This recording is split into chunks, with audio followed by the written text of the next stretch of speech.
Okay, now the mini tubs are done. Yes. Look and fly.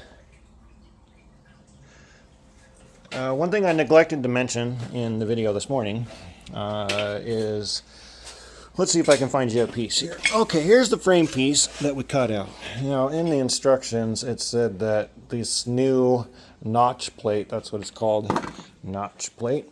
This notch plate's supposed to slip in behind the existing fascia and behind the existing fascia. Well, they didn't really say, and it actually didn't look like this in the pictures, but this is double thick right there. So on the inside of this frame, you can see the two spot welds.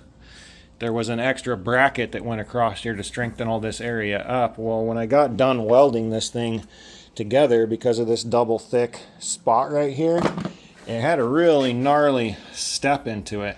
Like, it looked like you just cut the frame and butted something up there and welded it, and there was a big gnarly step, and it was not fashionable.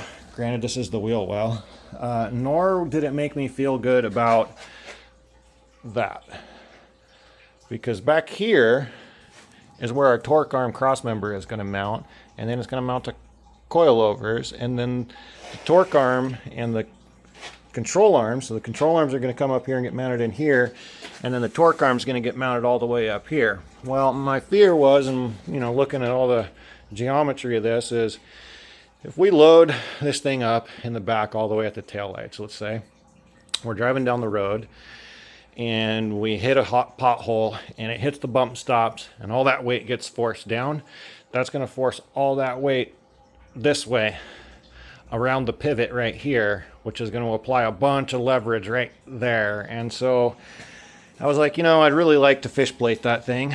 And so that's what I did. And actually, they give you these little, they call them cut template plates. They're like a metal plate that you just screw on there with the bump stop screw, and then you make a mark over here and then measure 12 inches back, and then that's what gives you your cut. So it's a template cut panel. I just took that panel because it was the right shape and cut the leg off of it, put it up there and made a fish plate out of it. So we've got fish plate action on both sides. Ooh, can you see this one down in here? I don't know if you can see it down in there, but that one's all done. Here, we'll flip you upside down. Now can you see it? Okay, happy? Happy now, are you? All right, because I am. Bring on the torque arm. Ready. I'm gonna go order metal for that and that and that and this and the other, and then when the torque arm shows up, hopefully Thursday, Friday, Saturday, Monday, we'll flip this thing all the way over upside down and we'll start putting some cool shit in there. How's that sound? Savvy, y'all?